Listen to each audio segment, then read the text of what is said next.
Welcome, family and friends of Centerville City Schools. I'm Angie Tyler. I'm the school counselor at Klein Elementary. We are excited to be together tonight to explore a great challenge that we all face together, the challenge of youth mental health. Thank you for taking the time to be with us tonight and to be together as we look at youth mental health and the challenge that faces all of us. Thank you. Hi, I'm Amy Ott, and I am the counselor at Primary Village North. I'm going to quickly introduce our other school counselors, and they will wave as I say their names. From Driscoll Elementary, we have Lauren Bizzaro. From Stingley Elementary, we have Maura Dressel. From Normandy Elementary, we have Valerie Durkel. From Primary Village South, we have Megan Lenny. From John Hole Elementary, we have Kathy Niekamp. From Weller Elementary, we have Nick Such. From Klein Elementary, Angie Tyler. And we thank you for being here.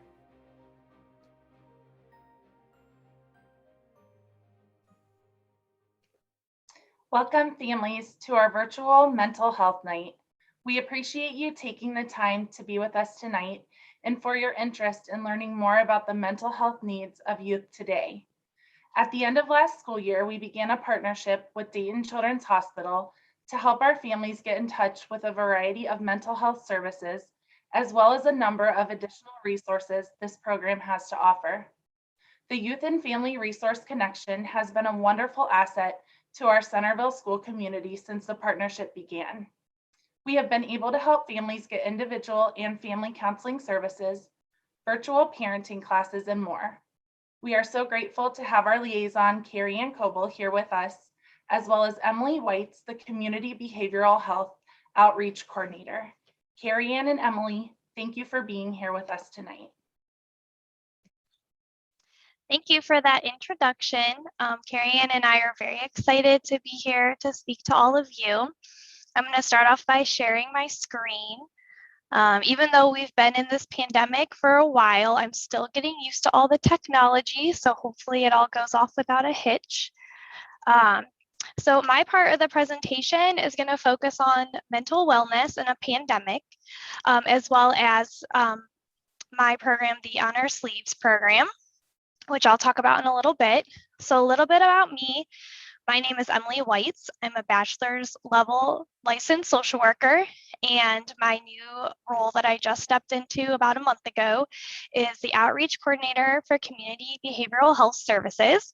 And as part of that role, I'm the clinical representative for the Honor Sleeves movement, which I'll talk about at the end of my presentation. Before taking on this role, I worked with Carrie Ann Coble as a youth and family resource coordinator. So you'll hear about that program later. And then before I even came to Dayton Children's, I have 5 years of experience in the school system. So I have an understanding of how schools work. And also I am a mom of 3 young kids navigating this COVID world. I have a 2020 baby. So definitely on the I understand all the challenges that we face throughout the ebbs and flows of this pandemic. So I've been asked to talk about some of the challenges that students have faced during the pandemic and how that may impact their mental wellness. So I collected this information by talking to students of different ages, talking to parents, teachers, and then also reading different research, because some of this research is just now starting to come out. And I kind of broke it down into 3 categories. So fears. So been hearing from students that they are fearful of being around others who might be ill. And some of them talked about if they saw someone coughing or sneezing, but also talked about not knowing if someone might be ill that they're next to, because we talked a lot about the asymptomatic spread of COVID during the pandemic. So I think that adds like an extra level of fear that you don't really know if somebody sitting next to you could test positive the next day. So that can be really overwhelming for adults, let alone children. Also being around crowded areas. And this is a fear for 2 reasons. One, being around a lot of people, more likely to catch the virus, but also humans in general become a little anxious or uncomfortable in a crowded situation. And then we've removed ourselves from that for such a long period of time that we kind of forgot what that's like. So now that schools are more back to normal, I would say, you're eating lunch in the cafeteria as opposed to in your classroom. Everyone's at school at the same time. You're switching classes at the same time. I'm not sure how much that happens at the elementary level, but still, going to specials and things like that. Because even when we were back in school last year, we were kind of spacing that out or taking turns, or we had hybrid schedules. And now we're able to go to concerts again, and we haven't done that. And so it can be really overwhelming for a small child who's, a lot shorter than everybody else now to be in these big crowded places. So that can cause a lot of anxiety. As well as returning to normal activities. So I haven't been to dance class in a while, and I kind of forgot what that looks like. Or I love to play soccer, but I don't really remember the kids on my team. So just returning to those normal activities can be difficult. And that kind of leads me into the fatigue. So students and teachers are noticing something that they're calling academic fatigue. So teachers did an amazing job when we transitioned to virtual learning. I don't think anyone can deny that. But we as parents know that the workload was not the same.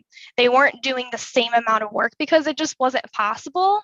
And we were living through a traumatic experience. So that would be unfair to expect them to do that same workload. So now that we're back in person, they are having to go back to that normal workload, and they haven't worked up to it throughout the years. First grade does a little more work than kindergarten, and then second grade does a little more work than first grade. So now they're back in person, and that can be really difficult to get back into that when we haven't worked that muscle. And then also diminished tolerance to handling regular activities or experiences, which I kind of already touched on. Haven't been to the grocery store in a while. Now I'm expected to go out to all these public places and remember how to act right or behave. So that can be really stressful and tiring for kids.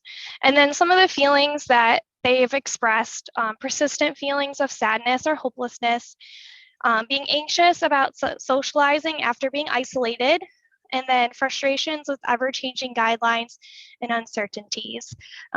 Kids feel safe when they know what to expect. And right now, we can't give that to them. It's just not possible in the world that we're living in. So that can be difficult for them. It's difficult for us and for them.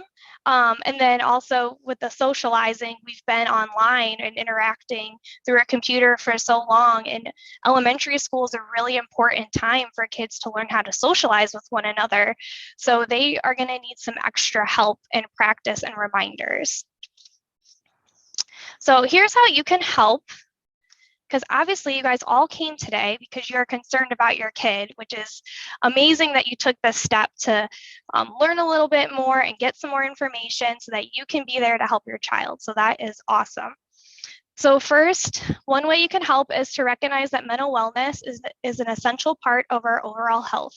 So we're not just concerned about what foods we're eating, what our nutrition looks like, how much exercise. We want to also remember that our mental well-being is a part of our whole system in our overall health. And then asking for help is a sign of strength. So that is both you and your child. So I know as a parent, sometimes we might feel defeated if our child reaches out to another adult besides us to say that something is bothering them. But I would really like to encourage you to remember that the fact that they are able to ask somebody for help is a sign of strength, and to congratulate them for that and celebrate that and kind of help them in that, and try not to take it personal. And then also remember, if you're struggling, that you can model to your child that asking for help is a good thing because you're asking for help as well. The next bullet point is to promote positive relationships between children and others, as well as social media and technology. So I know that I do it myself, and I'm sure you've done it. You're scrolling through your phone and then you're yelling at your kid that screen time's over. So we all need to work together to kind of transition out of this virtual phase of our lives and come back to in person. And that's just going to take practice and setting boundaries and showing them healthy relationships between social media and technology, because technology is a great thing, but it can very easily become a negative thing if we're not careful. So keep a regular routine with eating, sleeping, and family time. Like I said, the world is always changing right now with all the guidelines and the new variant out, and we can't control that, but we can control the routine in our home. So if we have a structured schedule at home, this will make it a lot easier for kids to adapt to things that might be changing at school or changing within their world, because they know that home is safe and consistent and they know what to expect. And then ask your child what they've been hearing about the pandemic, and then give them space to talk about their worries and feelings. Kids are little sponges and they soak up everything, and you may not think that they're hearing, but they are. They're hearing snippets of the news clips you're listening to. They're hearing other students on the bus. They're hearing that whispered conversation you had with a parent. They're hearing things, and the problem is that you internalize that, and they might struggle how to process that or even bring it up to you. So one example I like to give is a friend of mine told me that her son recently had like this huge meltdown, was crying, and turns out he thought that all of his friends were going to die in the pandemic. That was something that he had internalized and didn't know how to express. So that was a really good opportunity for her to validate his feelings, to understand where he's coming from, but then also provide him with some more accurate facts and data of what the pandemic really is, who it's impacting, and the likelihood that all of his friends are going to die is probably not very realistic. But if you don't give your kid the space to talk about that, they could be holding all of that inside. Okay, and then learn and practice techniques to manage stress, such as exercising and being outside, and then model this for your children and encourage them to join in. So more is caught than taught. They watch you, they see what you're doing. And if you kind of make it a whole family thing, like, hey, we're going to go out for a walk after dinner, then it can just incorporate it into your day. It can be fun, but you're also working on your overall health and mental wellness as well.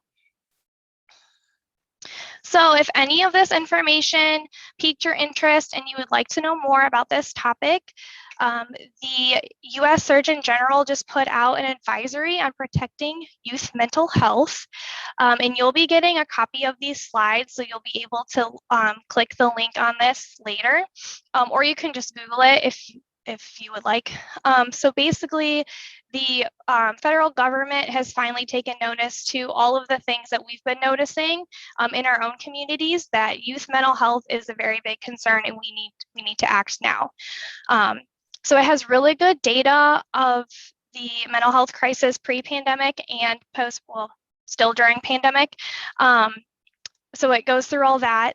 And some positives that come from this is that once they start paying attention and see that this is a concern, funding should hopefully come next, which means new programs, which means more help for our children, which is great. And also, one thing I found hopeful, because I always like to look on the bright side, is after they stated all the scary facts and statistics, that children are very resilient, and they are able to rebound from difficult times when given protective factors or some interventions to help them deal with these types of issues. So I found that to be hopeful, and if you would like to look into that, I encourage you to do so. So now I'm going to transition into the On Our Sleeves material. So like I said, part of my role here is to roll out the On Our Sleeves movement. And as you can see by my background, we have all kinds of icons. And I'm sure you've seen our billboards with the kids with the icons on their arms. It's called On Our Sleeves because children don't always wear their thoughts on their sleeves. They keep it locked up inside. So This campaign was started at Nationwide Children's Hospital to end stigma for childhood mental illness. And now Dayton Children's is very excited to bring it to the Dayton region to help empower parents to advocate for their children and to also start the conversation in our community about childhood mental illness. So like I said, I started like right before Christmas in this role. So we are in transition and slowly rolling out new and improved materials and resources. You guys are my first presentation. So just be on the lookout for more things. But we are asking people to join the movement. So why should you sign up and what are you signing up for? So when you sign up, you'll receive emails several times a month that has blog articles with different topics on mental well-being. So we have a marketing person that writes these blogs, and she just interviewed me and our clinical director on the winter blues. So that's one type of thing you might see. They also just put out a New Year's resolution guide. So you'll receive those in your email several times a month. And then if your child doesn't have a mental illness, is it still beneficial to sign up? And yes, it absolutely is, because like I said, the topics cover a wide range. So there was some materials about helping your kid who's struggling with anxiety, but they also have like a sample bedtime routine. So it kind of is like a broad spectrum as far as mental health and mental wellness goes. And then is there anything required if you sign up? And the only requirement is an open heart and mind. We're not going to ask you to give us money. We're not going to ask you to come to meetings. We just want you to be a part of the conversation. So now that I've sold you on joining, if you would like to, you can take your phone out and you can scan the QR code. I'll give a few minutes for people to do that. And if not, if you would prefer to do it through the computer, I'm going to exit in a minute and show you the website and how to join. Because I personally just learned how to do QR codes. Okay. So I'm going to stop sharing and then pull up the website so I can show you guys. And again, you should get a copy of this. So if I went too fast, you'll be able to get that QR code. Okay, so do you guys see the website? Yes, okay. So the best way to access this through the website is to Google Dayton Children's on our sleeves. Like I said, it started at Nationwide. They have a national website, which you can also sign up for, but if you sign up for the Dayton one, you'll receive information specific to Dayton. So all you do is go click right here to the join on our sleeves. And then we just ask for your name, your email, your zip code.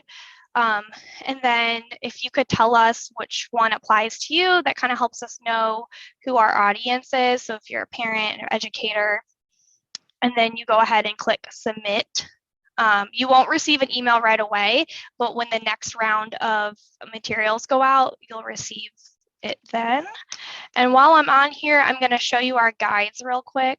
So again, this is the On Our Sleeves page. I have two screens, so if it looks like I'm looking off to the side, you're going to click Browse Guides.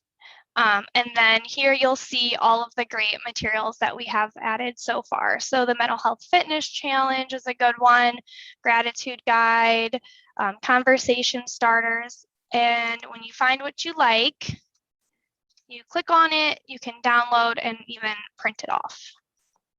So that's just a brief overview of our website. Okay, and now I'm going to get back to my presentation.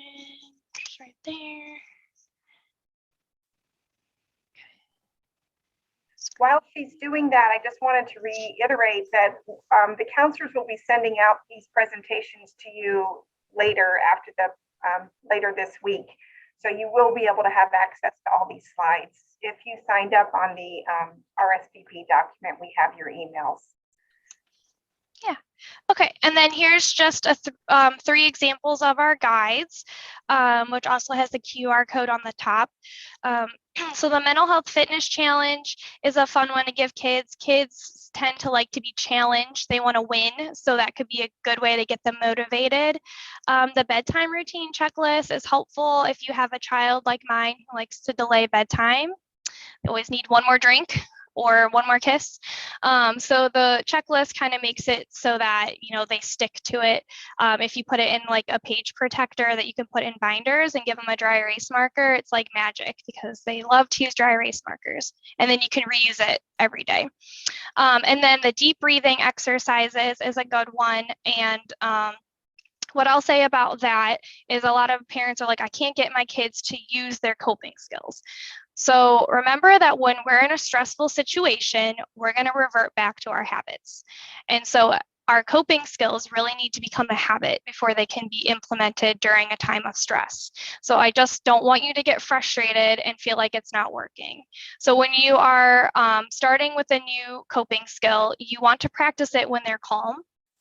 So you want to introduce it when they're calm, and you need to practice many times. So after you do that a few times, then I would suggest that you model it for them. So if you're in the kitchen cooking dinner and everyone's asking, is dinner ready? I'm hungry, you know the deal. Take a minute, do your deep breathing, and verbalize that. Say, I'm feeling really overwhelmed right now because I'm trying to cook dinner and everybody's trying to talk to me. I'm going to practice taking my deep breaths. And the more you do that, again, more is caught than taught. They'll start to see you do that, and then hopefully they will start to implement it themselves. And then when they are having a meltdown or are overwhelmed or angry or whatever that looks like for your child, sit down next to them and you start doing the exercise. You start modeling the coping skill instead of being like, hey, take your deep breath.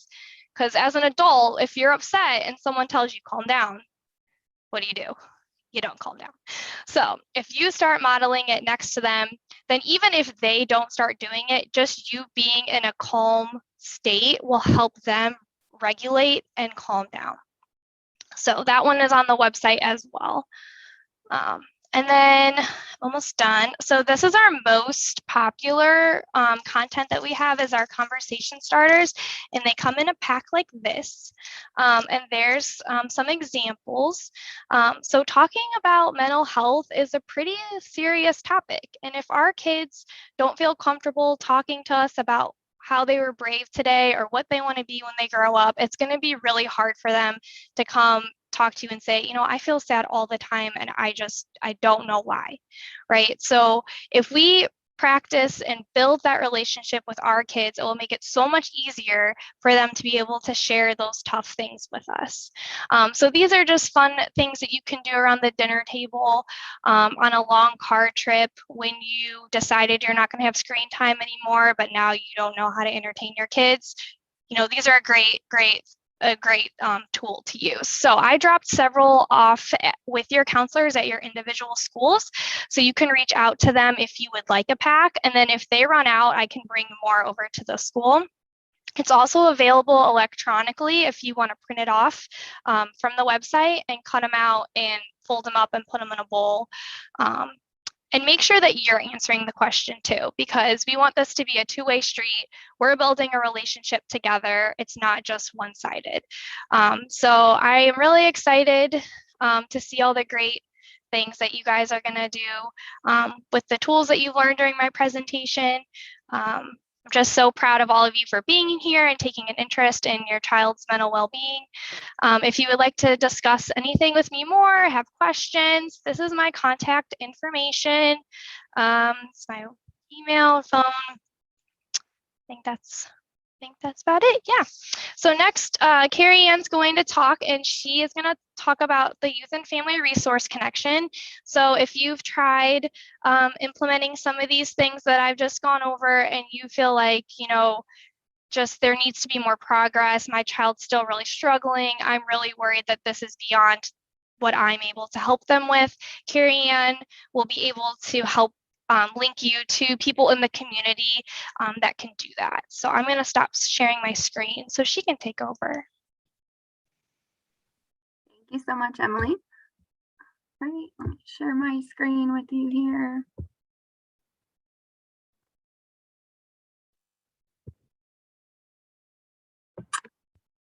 So as the liaison for your school district, I am happy to be here tonight to inform you about our program, the Youth and Family Resource Connection. Our program is grant funded by the Adamus Board, and we work in partnership with the Montgomery County ESC. And we are a newer program and approaching our 1-year anniversary here in February. And we are excited to report that to date, we have helped over 500 families connect with community resources within the Montgomery County School Districts. So the purpose of our program is to help you navigate the mental health system, which for many can be a very overwhelming process.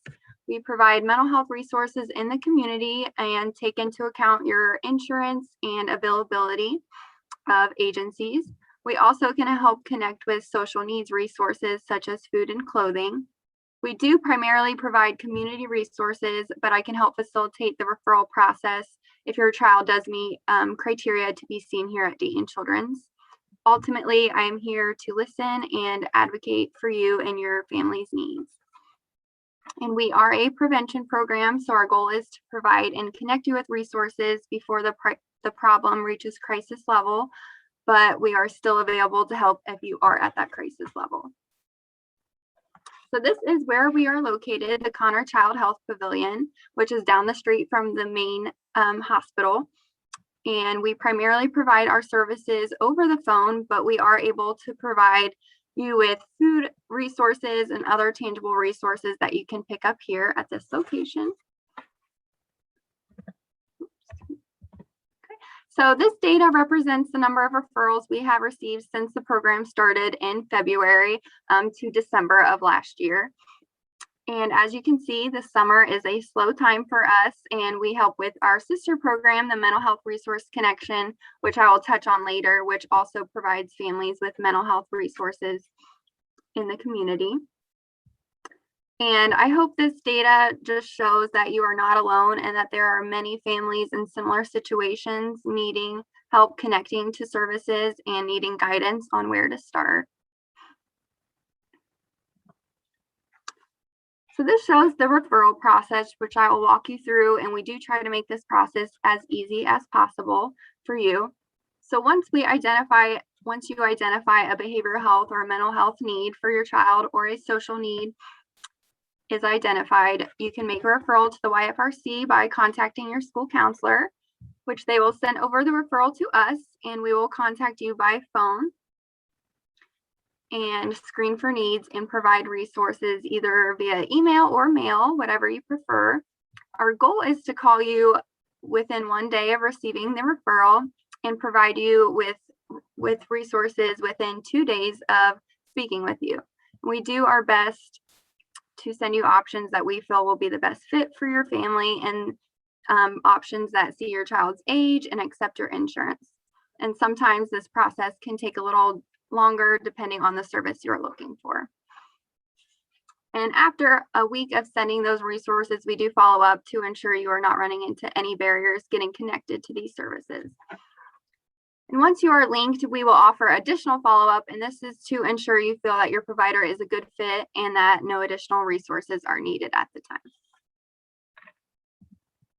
And this is the contact form, which is the referral form that your school will be sending us, just to let you know what information is being shared. So the top half is just the school's information and whether or not your child is receiving mental health services through the school.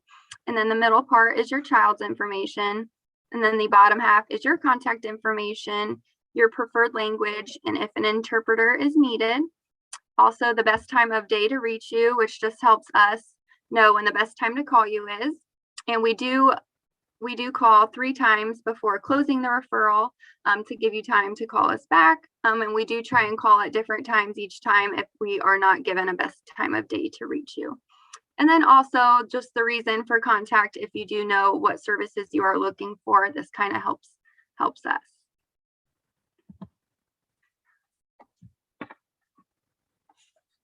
And listed here are some of the resources that we can help connect you with in the community. So the main referrals are for mental health, for counseling, psychiatry, and testing, whether that be for autism testing, ADHD testing, or a psychological evaluation.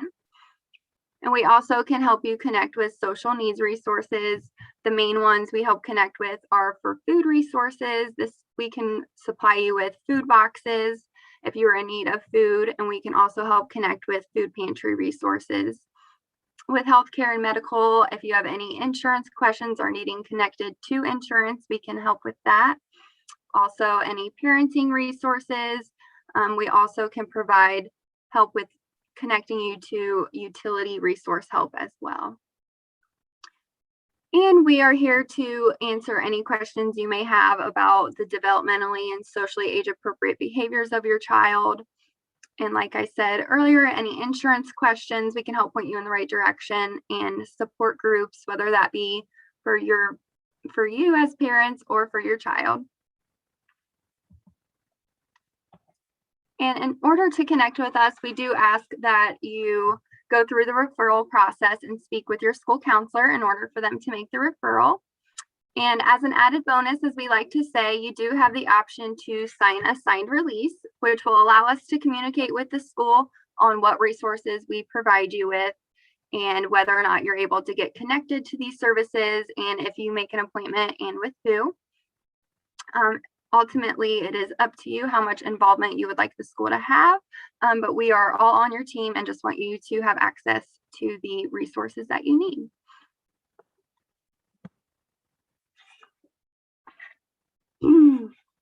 So listed here, or as a result of COVID, we are seeing a number of challenges, including limited availability. And this is for a number of reasons. There's more people seeking services. Some older counselors have retired, and some providers have given up their space during the pandemic to provide telehealth, and now that space is no longer available. So since these are the top 3 mental health referrals that we receive, I just wanted to go over quickly the availability that we are currently seeing. There is a high need for counseling and a limited number of counselors. So for counseling, most agencies are scheduling anywhere from about 3 to 6 weeks out. For psychiatry, we are seeing about 2 to 4 weeks scheduling out. And with testing, psychologists are the ones who perform the testing. So we have always been very limited with psychologists. For testing, the ballpark range can be anywhere from 3 weeks to a year, depending on the type of testing, your insurance, and if you're willing to drive further, this might open up options for you as well. These are some of the ways that we have helped families connect with resources. For families who have non-major insurance companies, we have definitely helped to find counselors, as it can be hard and it can be a very overwhelming process, as it can be for us sometimes, even calling and finding availability. So we kind of just try to do that legwork to just make this process as easy as possible for you. And we can help connect with food, school supplies, and linkage to Christmas assistance resources. Also, like I said previously, availability is hard to find right now. So just finding behavioral health services that have availability for you, just to alleviate some of that stress. And also, if you're unsure of where to start or what services your child needs, we can help guide you through that process. And also, I have helped families connect with financial advocates. This helps connect with insurance. And also, if you have any questions related to a big medical bill, that they can help possibly make a payment plan or help in any financial way. We also utilize interpreting services for our non-English speaking families, and can help connect with some resources out in the community that provide those interpreting services as well. Now, this is the mental health resource finder, and you could find this on our Dayton Children's website. And this is the list of mental health resources that we use, and we maintain this list as well as our mental health resource connection program. And this will generate a list of resources that provides information regarding services offered, the conditions treated, and insurance is accepted. So if you know what service you are specifically looking for, you can use this to help you in that process.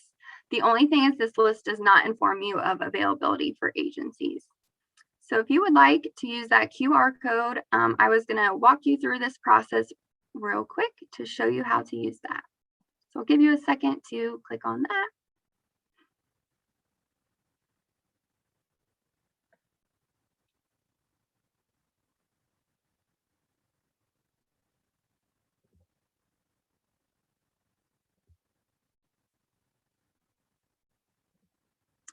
So this takes you to the Dayton Children's main website.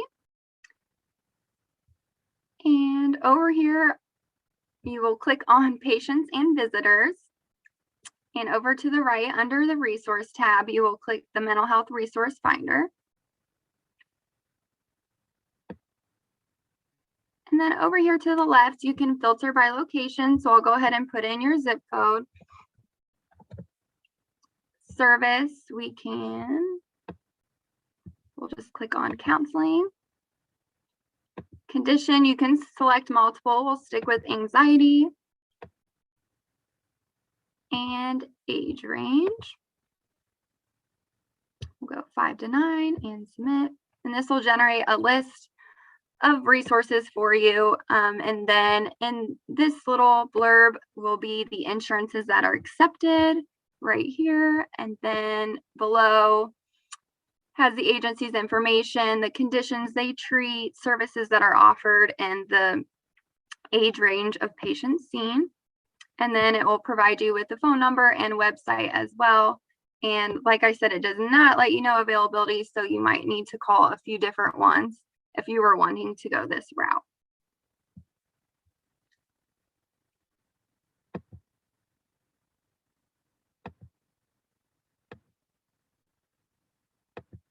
Okay.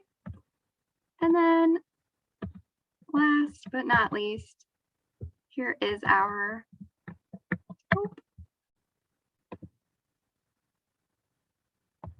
there we go.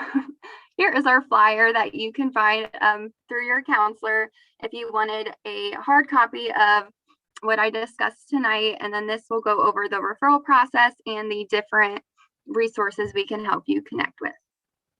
And thank you again for your time. And I will pass you along over to Nick.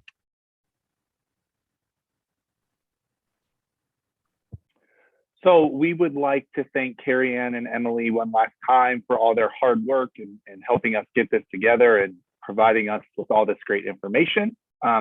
We're now going to answer and discuss some of the questions submitted by the parents out there that you filled out via the Google form.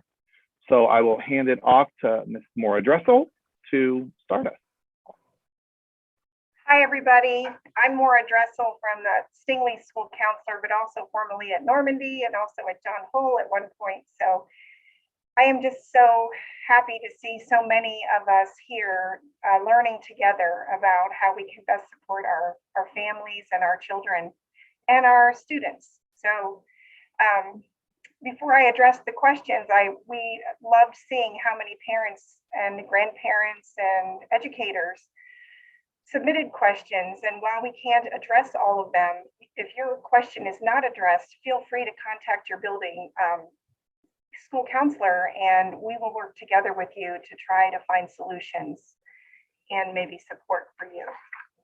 I can't speak highly enough about the Youth and Family Resource Connection. I've used it personally myself in the last year that they worked with our school to support students here at Stingley. And I was so impressed with how quickly the response came, and the support that the families received was above and beyond. So thank you again, both of you, for being here. So many of the questions were about how to support your child regarding emotional regulation. And the common questions brought us all to think, to remind ourselves that, of course, your students, your children are going to demonstrate behaviors that we may never see at school, because, of course, they feel most safe and secure in your home. It's very normal and actually healthy for them to be themselves and be most vulnerable with you, the people who are the loves of their life. So a lot of times parents say, this is happening at home, and we're like, that doesn't happen here. Well, it could be that here at school, they're demonstrating total control, and by the time they get to you, they're like, oh man, I had a day. So please recognize that and know that they're doing it because they feel safe with you. So one of the most common questions related to emotional regulation, specifically, how can we support our children when they have specific responses, maybe extreme responses to difficult situations? And that extreme response is often one where we're stuck. What should we do? And something Emily said is something I've often said, and that is that more is caught from them than taught. But here at school, we do teach things, but man, are they watching you. So the first thing I want to recommend is that you teach. You teach some of the strategies that they may need. We call them tools here at school, or strategies, but the tools that they might need in order to manage and regulate during a difficult time. So it could be a change in their schedule. It could be a global pandemic. It could be concern about a relative. It could be about schoolwork. Make sure that they understand or learn strategies that may be helpful. So Emily shared some great resources on the Dayton Children's website. We teach children tools through our zones of regulations programs in many of our schools, but going to a peaceful place, learning the value of journaling, really learning how to take deep breaths, using your inner coach instead of an inner critic. You know, what do you say? What's your mantra in the morning? How do you build yourself up? Make sure that you teach those tools and give them opportunities to practice them when they're not in that blue or yellow or even the red zone. And I think Emily addressed that. Like, it has to happen when they're regulated and calm. The second step is to reinforce. So commenting on, gosh, I know that basketball game was hard for you. I saw you taking some deep breaths out there on the court when that play got called. Make sure they know that you are noticing. I see you went to your bed today in the middle of the day. I hope that helped you feel calmer about that argument you had with your little brother. So finding peaceful places, but also peaceful times that you can say, I noticed that you did one of the tools that we talked about, and reinforce that by kind of praising them when it's appropriate, and make sure it's private. So we don't want to have that be the topic of the dinner table unless you want it to be a learning experience for a younger child. But when you are reinforcing that, sometimes it's good to put their tools and strategies on a list, and maybe even have the list on their nightstand or post it on your fridge. If you forget what's going on, maybe go check your list, buddy, because remember, we had a couple of ideas that we were going to use next time you got nervous about a test tomorrow. And then the third one, we all know this, but gosh, when my kids were younger, I forgot it all the time. And that is to model, be a good role model. Sometimes when we are in our dysregulated state, we tend to be the worst examples. But even circling back around and saying, gosh, buddy, I'm really sorry. I kind of raised my voice back there. I had a really hard day today, and I should have taken a deep breath. Next time I'm going to work hard on doing that. Or next time I'm going to ask if you and I could take a break before we talk about this topic that you wanted to talk about. All people feel strong emotions, and I think our kids need to know, and maybe even see us in a parking lot or a traffic jam, see us say, oh boy, we're really going to be late for grandma's house. I'm going to take some deep breaths here, and let's turn on some music. Maybe that'll help us feel better.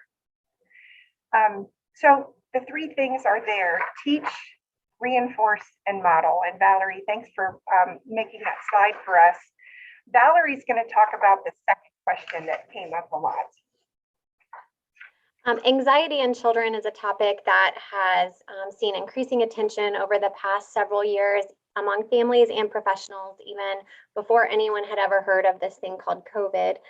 Globally, symptoms of anxiety and depression have doubled over the course of the pandemic, and those continue to rise. And that's according to that US Surgeon General's report recently. So it's really not surprising that anxiety was a common theme among the parent questions to address for tonight. There are many strategies that can be used to work through these feelings and behaviors associated with anxiety or any of the other strong emotions that we have mentioned earlier. And as with all of the skills that we introduce to students, it's best to introduce to them when they are regulated. And if they learn and practice those when they are regulated, then they're much more likely to be able to access them independently when they're not. So for the topic of anxiety, we have a few suggestions that kind of span across a lot of different topics. But this idea of positive self-talk, was introduced by Maura when she referred to a child's inner coach and inner critic. And using our zones of regulation, this idea of an inner coach is something that students in our buildings are somewhat familiar with. The inner coach is sort of that conscience, and it's what you say to yourself on a regular basis. And students, no matter what they are saying to themselves, if they hear it enough, they're going to start believing it. And so it's important that we really encourage and model positive self-talk so that those kind of comments are what they are believing when they say it to themselves. It really takes a lot of practice, especially for some students who tend to gravitate towards negative self-talk or the inner critic. And so it really takes time to sort of retrain that brain. Research has shown that it takes 5 positive experiences or comments to outweigh the negative. So if you hear your child or you notice yourself saying more negative things than positive, it's really important to sort of make more deposits into that emotional bank account through positive self-talk and modeling that for them, and kind of continuing to compliment and highlight positive things to share with them. Another idea are the grounding strategies. You may also hear this referred to as mindfulness strategies, or ways to kind of keep a child in the present moment. There can be one of my favorite things to do is to talk with students struggling with anxiety, including my own children, about what is instead of what if. A lot of times children get sort of into this dangerous cycle of anxiety that's hard to break, and they get stuck in the what ifs. And retraining their brain and your conversations to focus mostly on what is instead of what if can help reduce some of the anxiety they're feeling about different situations, regardless of whether or not it has anything to do with the pandemic. A gratitude journal, I know it's been mentioned a few times, but it really is an effective tool to use with your child. There are a lot of great journals available online.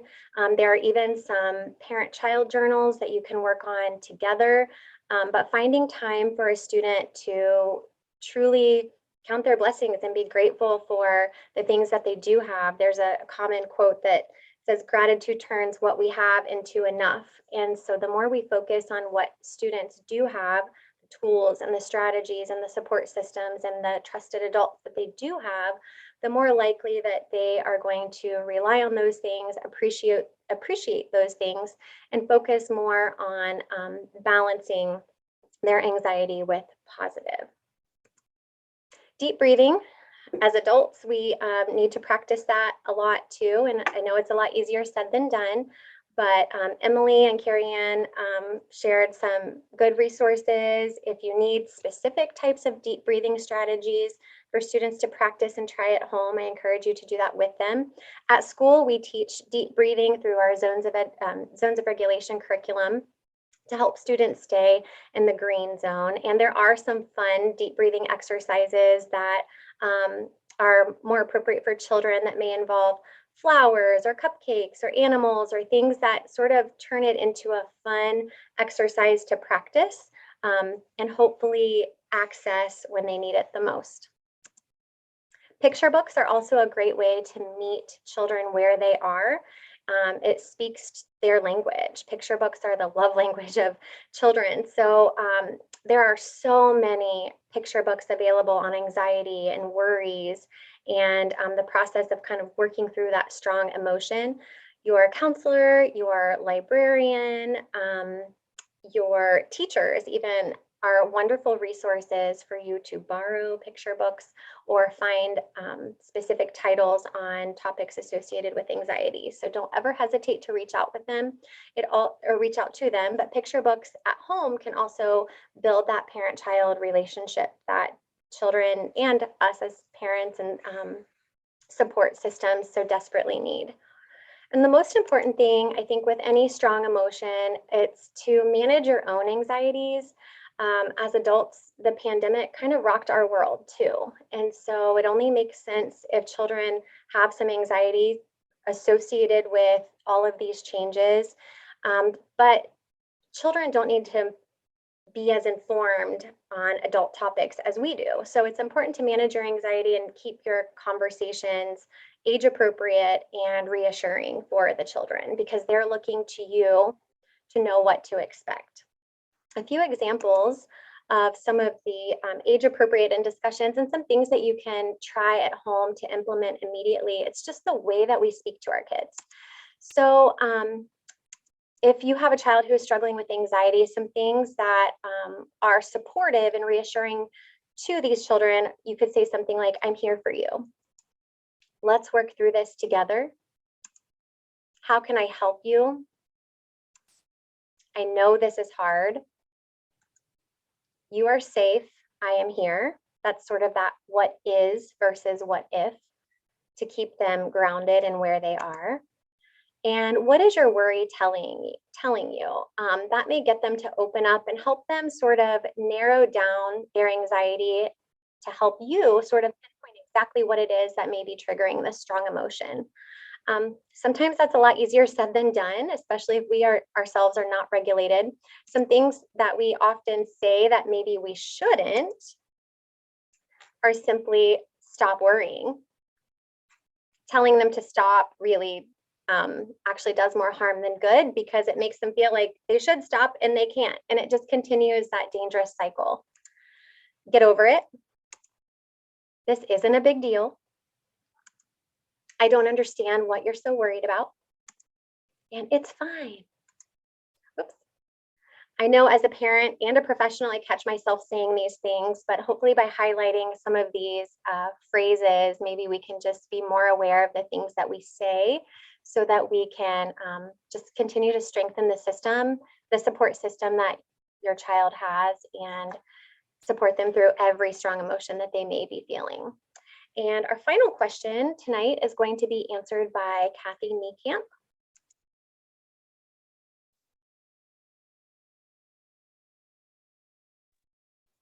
Thanks, Valerie. So our last question tonight is, what can we do at home to support our child's mental health and well-being? So I'm going to share a few habits that you can build into your family routines that will help support your child's mental health. So the first one is find time during the week for family dinner, even if that's just once or twice a week. Eating together at the dinner table, no devices, no TV on, that includes adults, and just take the time to talk, share about your day. And that quality time together can really provide that basic need that your child has for safety and security. The second one is to limit screen time, including TV, video games, computer, and tablets. Help your child find other activities or hobbies that they can fill that time with. It shows, too much screen time can affect a child's social and emotional development. The next one is to encourage daily physical activity. Maybe make it a goal for the whole family, everyone to have at least 30 minutes of some type of movement every day. That exercise can improve a child's physical health, their brain function, increase their mood, and also decrease symptoms of depression, anxiety, and loneliness. Next, as much as possible, try to keep a consistent schedule and routine. This can help build child's independence and confidence And during these uncertain times, it provides some certainty, like something that they can count on. The next one is developing good sleep habits. So together with your child, kind of come up with that bedtime routine, figure out a time that electronics are turned off, and find some relaxing things that your child can do to unwind so that they can get that recommended amount of sleep for their age. Also, then just encouraging them to eat a healthy and well-balanced diet. Eating a good variety of foods can help your child think clearly, feel more alert, and just physically feel better, which can lead to them feeling better emotionally. And lastly, I think I'm going to repeat what most everyone has said tonight is just as adults, just model positive ways to deal with those hard feelings. You know, it helps kids to see that it's okay to have a tough day when they're seeing the adults around them sharing and being open about their tough day, and to see that there are tools that they can use to manage their emotions.